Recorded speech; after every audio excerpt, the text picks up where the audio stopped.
every time there's a As you challenge in do. front of me, it's an opportunity for me to grow, essentially. That's a good way to approach everything. Oh And yeah. I feel like we're getting into good podcast material. All right. Well, then, further ado, let me start it off.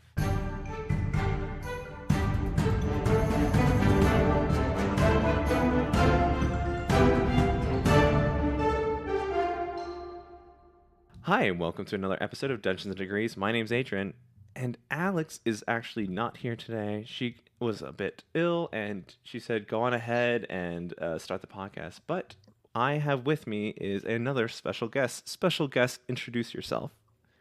Hello, I am Leo, or Blue2Days, and I'm the creator of Parselings. And it's very lovely to be here today. Well, thank you so much for being here.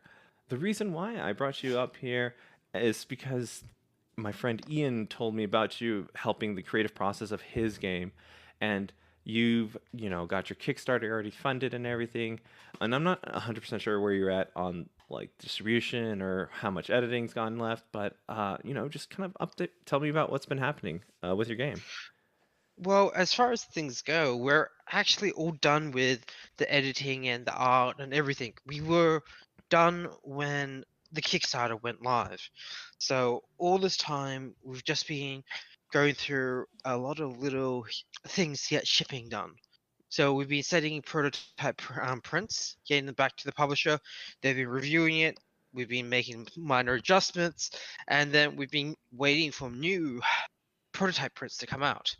So hopefully, fingers crossed, Hmm. shipping should happen sometime during the next couple months, and people hopefully get it before mid-year. That's the theoretical plan.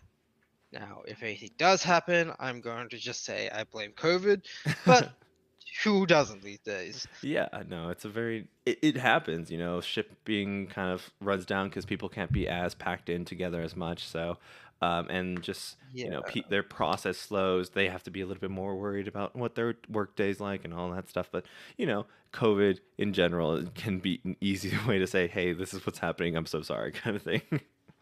yeah, pretty much. It's really unfortunate that it happened. Yeah, of course. Honestly, it's just something that we have to live with now. And I know Australia coped fairly well with COVID. I'm not so sure about America though. No, unfortunately, one of my states that I live in is Texas, so they're kind of very loose on mandates. So it's not going to slow down, unfortunately, anytime soon. A lot of other countries have kind of like there's some countries out there that have got zero cases, and we're over here just like, but how? I mean, if you just listen to mandates and everything, but here we are, and it's just Hmm. a whole circus of political stuff, unfortunately, in my country. Yeah. Yeah, and you guys had the big freeze, or where not the Oh, big freeze, where all the generators went off a yes. couple. Was it a month ago or a couple weeks? It was a couple weeks ago, I think. It might have been 3 weeks ago. Yeah, yeah. Yeah, And it was so just I we're on our own grid, so like the national grid is different than the Texas grid. So when our mm, grid failed, a lot of people were without electricity, hot water, and all these utilities. So it was interesting. yeah. My publisher also is in Texas, so I heard a lot about it from him. Gotcha. Interesting. Yeah, But yeah, so, that is sorry. life in general. Things have been just popping up, kind of like putting roadblocks in our way. Like after that freeze, I kind of unfortunately took a break for podcasting because there's a lot of stuff I had to catch up with work, and I wasn't able to kind of follow through with like 3 weeks worth of content. But I had to make sure I kind of took care of myself and take care of before I said like keep doing the podcast because like part of the podcast, our message is like kind of your mental health is important, your personal health is important. Make sure you take care of yourself. So if I was to like struggle through this and like put out another podcast without like my own well-being in mind, I think it'd be very hypocritical. Oh, absolutely. I think when we're talking about things we enjoy and our passion projects, they're very much I guess they're very much about making you happier. You're making you feel more fulfilled. Yeah, And you can't do that if you're sick. You, exactly. So I think that's something most creators should keep in mind, that yes, you should push yourself to do things, but you should also remember when to breathe. Yeah. Did you have any like okay, tell let's like kind of come into the like origins of Parselings. Like how did that come about and how long was the process before you started the Kickstarter? So officially, I think Parselings in its current iteration is about 3 years old. I think time is very odd because I don't exactly know anymore because it feels like a lot longer. Oh, for sure. But initially, the Parselings idea, the whole people get tattoos representing who they are on their skin, came about in a conversation in a theater when my partner and I were like, huh, we've had a lot of lone wolf players, we've had a lot of issues with people not interacting with each other's characters, we had a lot of solo players going on, and we were just thinking about what we could do to try and get people to work more together. And at the time, we were reading stuff like Brandon Sanderson and Sarah Feinmatz's Mansa series, Flex Flux something, and they had presented some really interesting concepts in terms of world building and how powers were focused. We initially wanted to focus on the idea of using who people were as the course of as the core of the power, and I guess everything sprung from there. There were about 2-3 campaigns where I used the setting as just a setting with extra rules in other games, and eventually we just found it lacking. Gotcha. And when you say you played these, was this in like the parseling system, or was this a different system before you started to like create parselings? We actually started with World of Darkness, Mm-hmm. if you've heard of the series, and we were just playing basic humans. The system of the World of Darkness system is very flexible and very, I guess, forgiving in, well, I guess very free is the right word, in allowing character creation. But it, I just found the probability system a little bit janky with all dice. You're bound by luck, Yeah. and it just didn't feel right anymore. Not after, I think that was probably my sixth, no, probably my fourth or fifth year of GMing in that system. Oh wow, that's a long resume right there. That is, I started with 10 players and I learned my lesson. Oh boy, I've done a 10-player session and it's quite oof. Trying to keep everyone's attention at once is just a game in itself. I think the perfect group size is about 4 or 5. Anything more and you're pushing it, Oh yeah, unless you've got a secondary GM. very much so. I've seen that too. Like 5 is like a nice sweet spot. Like 6, I'm stretching it. Nothing more though. If I hit Hmm. 7, oh, everyone's got side conversations, which kind of unfortunately distracts me because I have a like I want to be part of everything. That's kind of hard Yeah. being part of GM is. Nah. If you have a secondary GM, it means that you can easily break up the workload and you can jump in and out of different conversations quite easily because you know everyone's being looked after. Yeah, My partner and I are very good at this. Like it's almost seamless between the two of us. that's amazing. But yeah, so that that's where the idea came from. The idea that we wanted people to work together, be invested in each other's characters, and to build a world around a singular idea.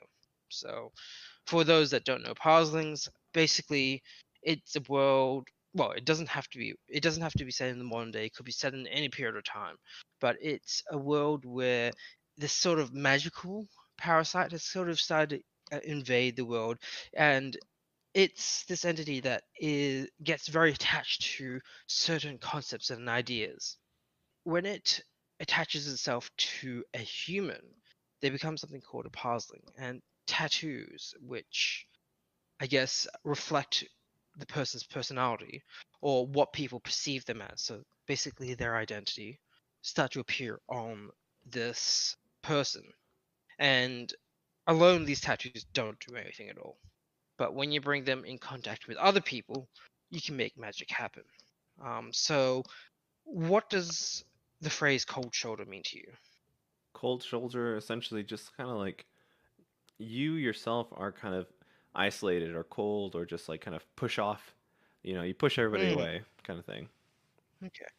It could also literally mean I've got cold shoulders. Yes. Where, but if we had a parseling, one with the word cold, the other one with shoulder. I don't know why you'd be identified by your shoulders, but people have very broad shoulders.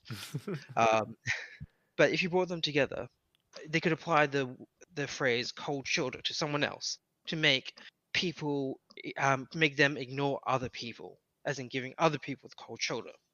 They could literally turn their shoulders cold, giving them a little bit of a chill, making them go somewhere else where it's a little bit warmer. Or they could literally make the shoulder of a road slick over with ice because it's so cold. It in Parselings, the magic is all about how you read the phrase or how you understand the words. That's beautiful. I love that. I didn't even think about the shoulder of a road. I just went like immediately to that kind of like vague sense of it. So there's a lot of different ways you can interpret words, and that's also a lot of different ways you can interpret your descriptions of a person. It's not a singular constant, and the way you treat something could be good or bad because um, I remember way back when weird actually meant weird instead of weird as in cool. You get me? Yeah, no, I definitely get it. I've been like that's a big label in my past, to be honest. Like at first I didn't wear it weird. It was just I was just different, odd, and weird was just a very good descriptor. And then eventually I'm like, yeah, that's just who I am, so I shouldn't really kind of worry about it as much. It Yeah. shouldn't feel so offensive to me. So like some phrases come from other people calling you weird, Hmm. and then eventually it becomes part of your identity. That's the whole discussion that I have my players talk about a lot when they do create their characters. Because the words come from both them and everyone else at the table. So we kind of mix all our ideas about one person's character to create something that's a little bit more rounded, a little bit more of a person because it's not just one person's idea, it's the entire tables. Interesting. I like this idea, like, because what you talk about, like this lone wolf and trying to, force people, because like the lone wolves are, sometimes are necessary to kind of like do their own thing, but like when we are all together as a party, as players, it's so nice to just have a group storytelling moment instead of it just like, all right, we're just gonna focus on this guy. But if they're able to share the time and not be like, it's my time, I got to do Mm. this, it's my person. It's very difficult to kind of play those kind of things with 4 or 5 people just waiting. Yeah, which is why the paths system, with its group spellcasting, essentially encourages people to work together to all contribute ideas, and it lets the players that are a little bit more confident, a little bit more confident in taking lead, to rope other players into their plans. So it's not suddenly I sneak across the rooftops, jump behind the enemy, and backstab someone. It's more like, hey, can you help me do this? Help us turn invisible.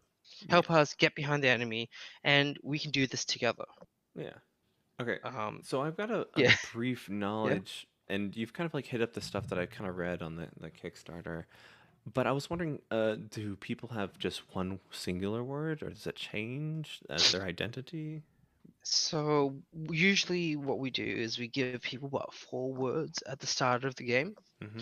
and as the game progresses and they become more attuned to their powers, or even more attuned to themselves, they get more words that the group has come up for them, and essentially we put this into like a little rollable table. So we're not sure what words become more prominent Hmm. because honestly, who is? Yeah. Our identity is very complex. Oh yeah. I mean, like Uh, like I kind of mentioned before, weird was like a stamp of shame, but now it's like that's who I am. So be it.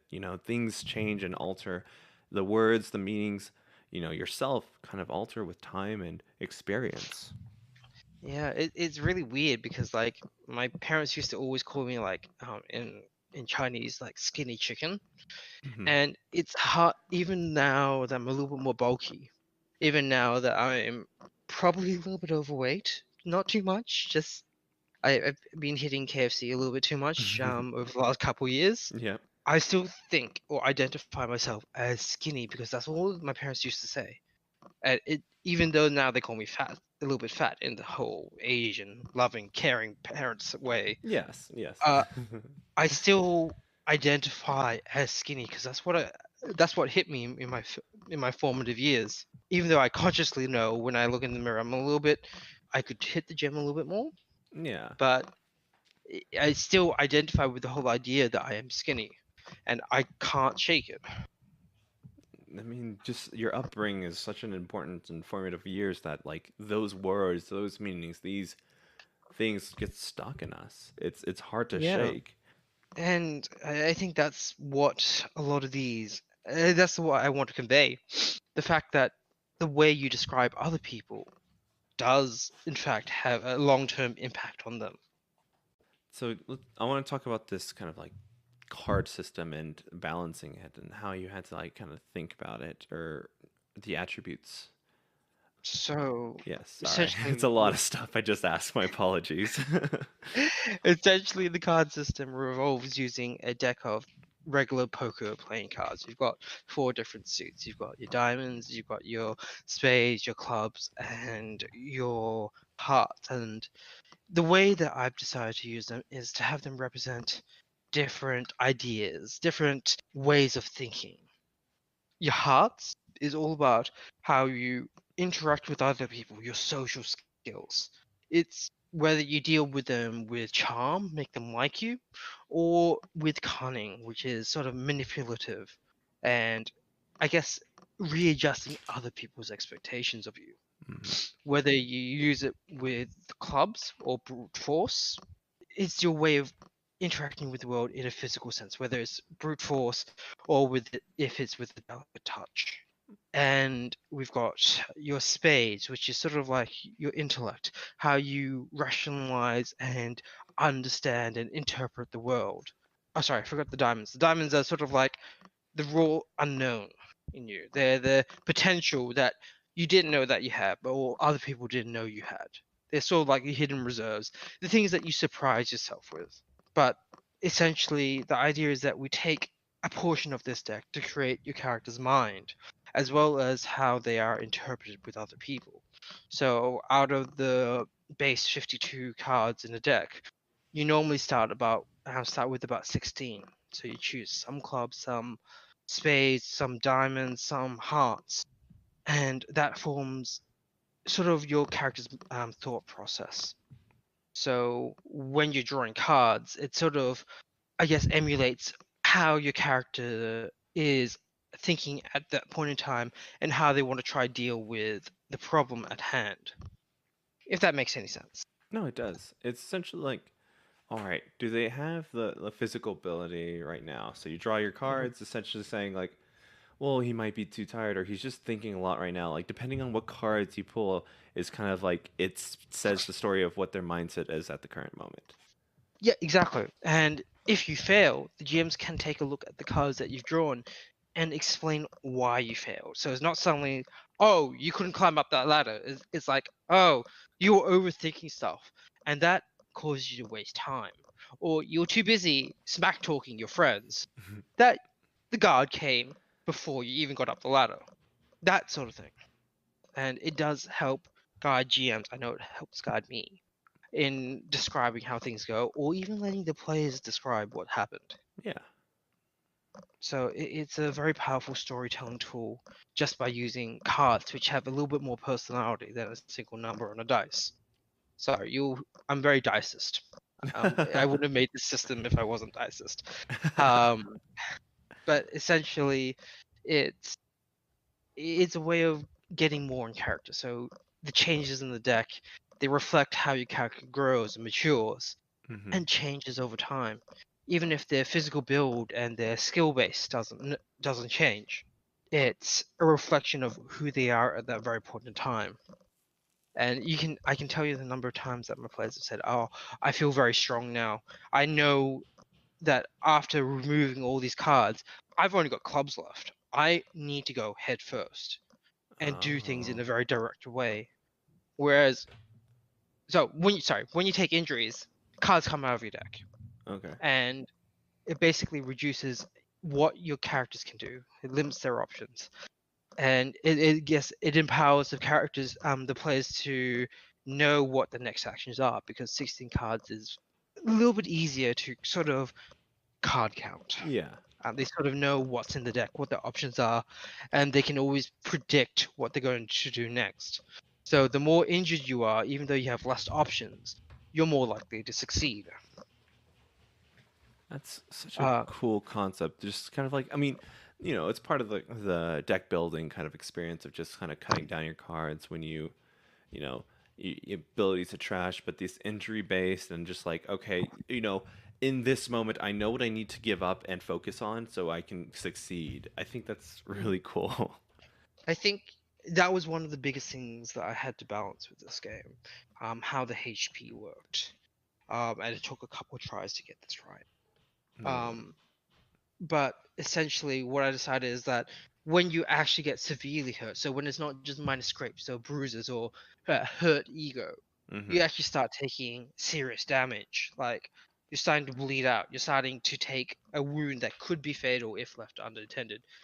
Your deck kind of resets and you take one card out. So you're still reducing your options, but you've got a couple different chances to get out of that sticky situation. Mm. And I think it helped a lot with the longevity of a game. It didn't fall into like this death spiral where once you start getting hurt, you really don't want to take more hits. Yeah. You still feel that way, but it grows on you, essentially. And that was one of the big things I had to balance, and it took a couple sessions of running this system to get right. All right. So Um, you talked about yeah. balancing. How did you feel like I kind of want to talk about like this kind of like the this road to getting to the system you have now? Like was it just like, oh, easily changeable or did you have a little bit trouble here? Like what was the experience in balancing out your that system, the damage, the HP system? It took a lot of testing because the decks were so variable, and I threw all sorts of different threats at my players.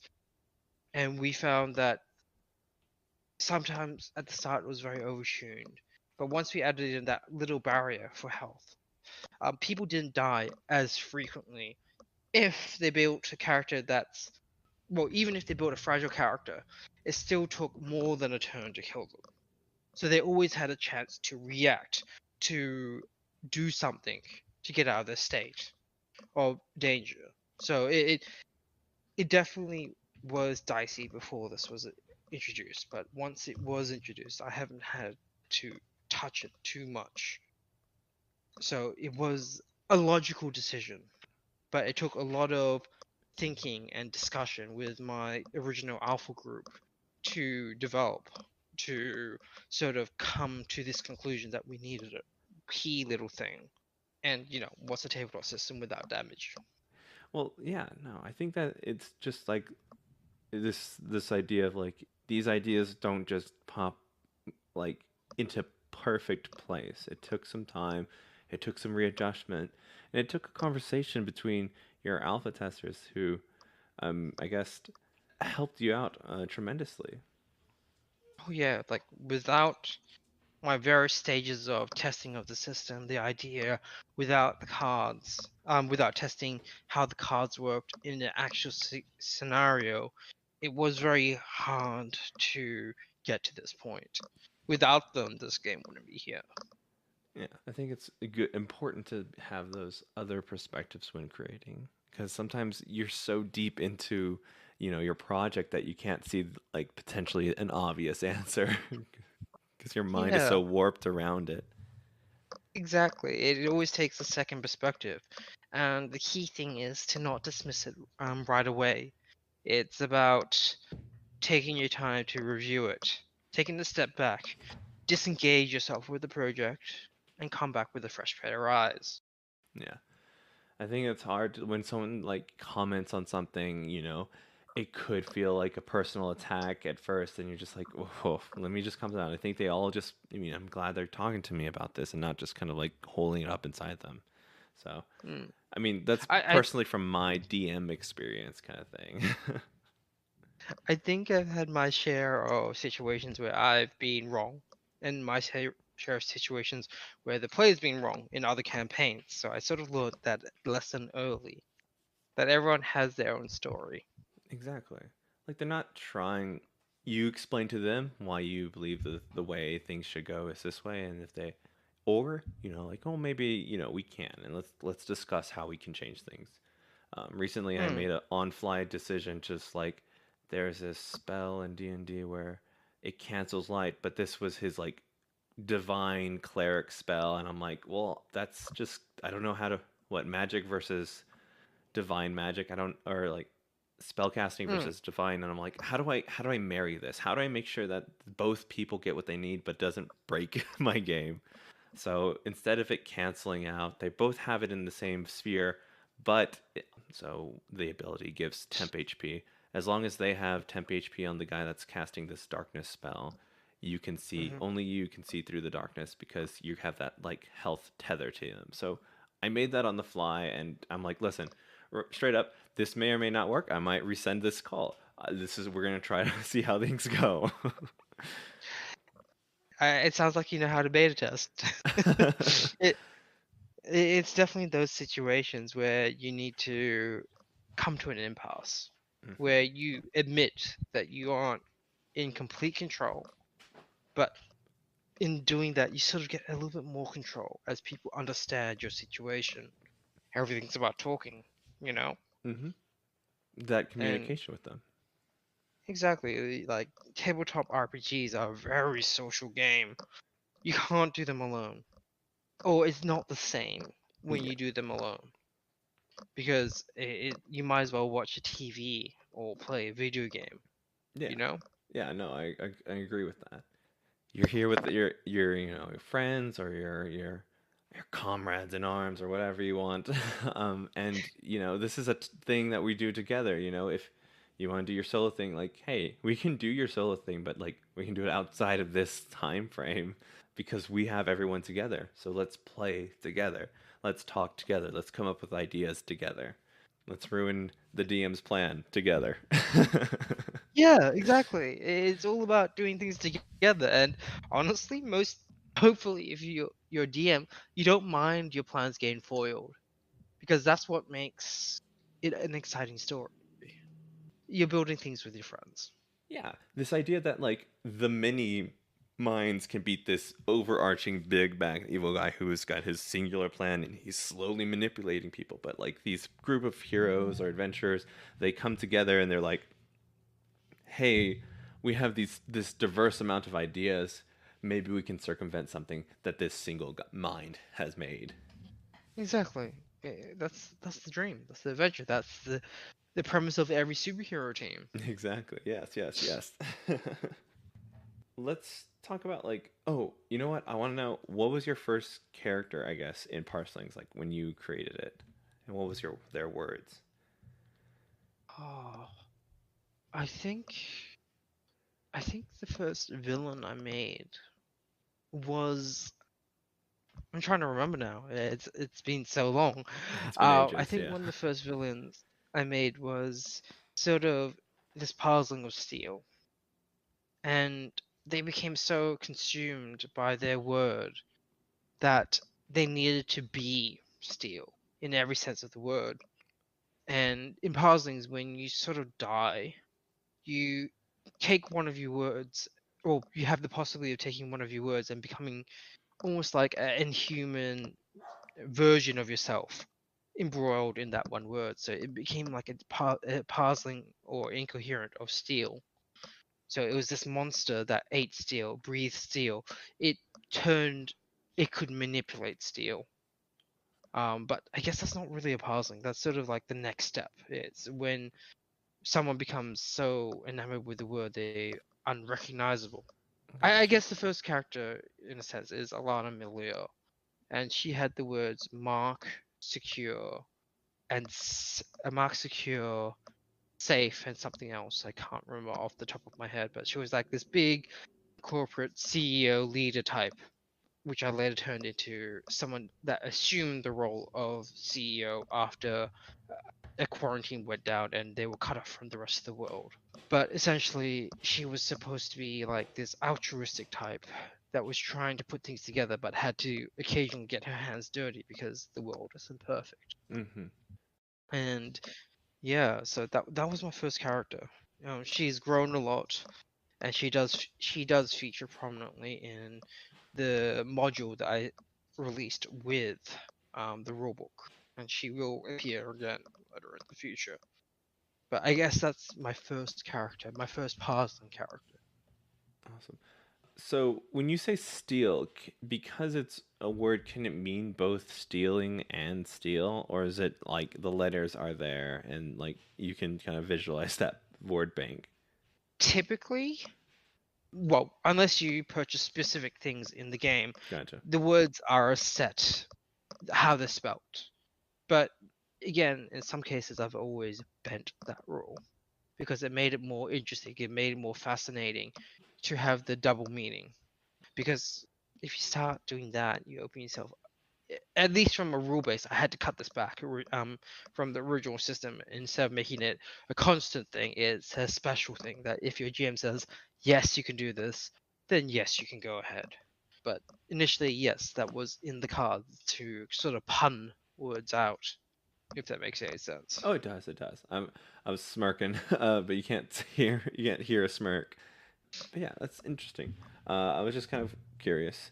The I think that it's very interesting and awesome that you've kind of brought up this system, and I mean you've had beta testers. Like, who kind of helped you kind of like birth this idea? Was it you and your partner, or was it you and somebody It else? was it was me and my partner, and we initially had a very small campaign where she was a player, and we had like 3 or 4 other people, a close friend, a close, I guess, university friend, some that I've met online and become very good friends with, and a couple other people.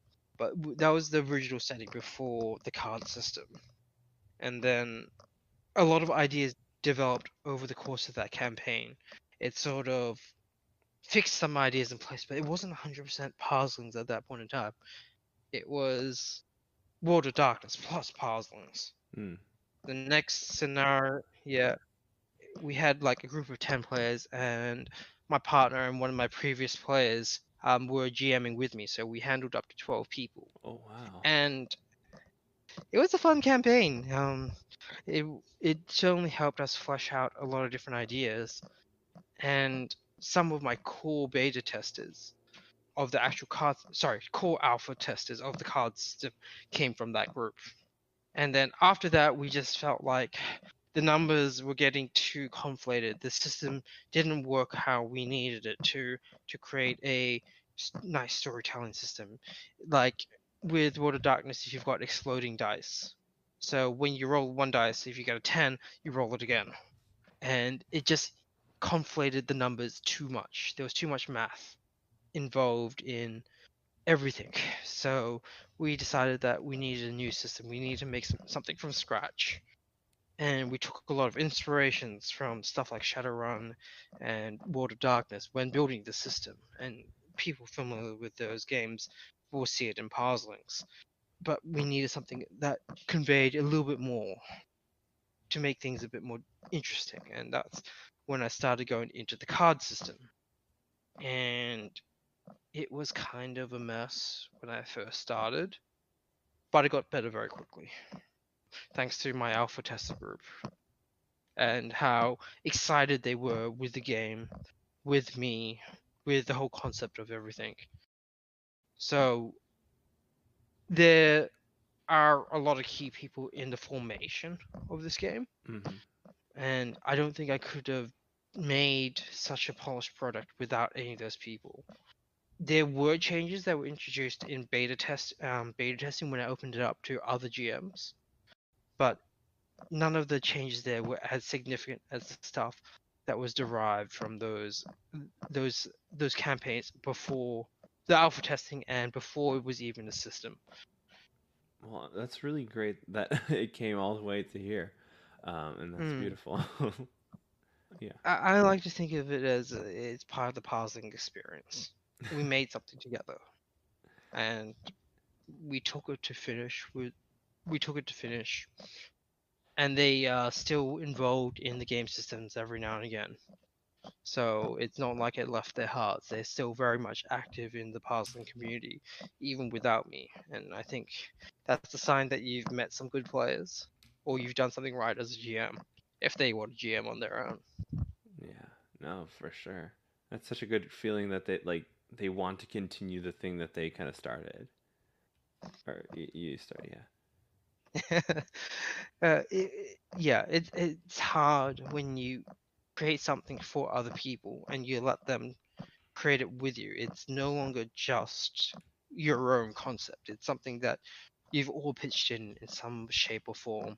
I like to call it ours, but again, there was a lot more stuff that I had to take on and shoulder a lot of the time of making the book on my own. Gotcha. Is there anything else you'd like to talk about with Parselings? Anything in particular that I missed about asking or anything like that? Not at this point in time. Like I think I've covered most of the topics that, well, most of the key things that make parselings parselings. Gotcha. If there's no other thing I missed, then well, it's been a lovely time talking to you, Leo. It's been a lovely time talking to you, Adrian. Oh shucks. Well, where can the audience find you, or like social, or Um, anything you want to plug? so there's a couple things I've got so many accounts these days. It's a bit of a nightmare. So if you want to find parslings, look up Smudgy Games. They're the publisher of parslings. You can follow them on Twitter at Smudgy Games, or go to the website at smudgygames.com. Parslings has his own Twitter account, which is /parslings, and that's where you probably get the most reliable parslings news. There is also a video game based on parslings called Parslings Avarice. And if you want to find out a little bit more about that, follow Mosaic Studios. I can't remember the spelling off the top of my head, but you'll see a little logo of a jellyfish if you want to follow that Twitter account and find out more about the game that was inspired and continues in the spirit of Parslings, which I'm also doing some art for. Or my personal account. You can find me on Twitter and Instagram at BlueTwoDays at BlueTwoDays. That's all spelt out in no spaces. And I think that's most of the places where you can find parsing related goods. Awesome. I'm so glad. Well, thank you so much, Leo, once more, and thank you all for listening. Okay, you know what? Alex is actually going to be in this episode because I forget what she says. Edit here. Thank you, dear listener. You can find us on Twitter and Instagram and now TikTok at Dungeons and Degrees. Thanks to everyone who supports us on Patreon. With your support, you help bring our podcast to new heights. We appreciate every single one of you, so thank you. Please join us on Patreon. You can help us by donating your money. You can also help us by spreading the word of our podcast. And you can rate us on Apple Podcast. Rate us 5 stars. Don't do anything less. Don't ever rate anybody less than 5 stars. Otherwise, you will be tickled relentlessly every time you need to pee. Well, thank you so much for listening. My name is Adrian, and her name is still Alex. Go have some fun.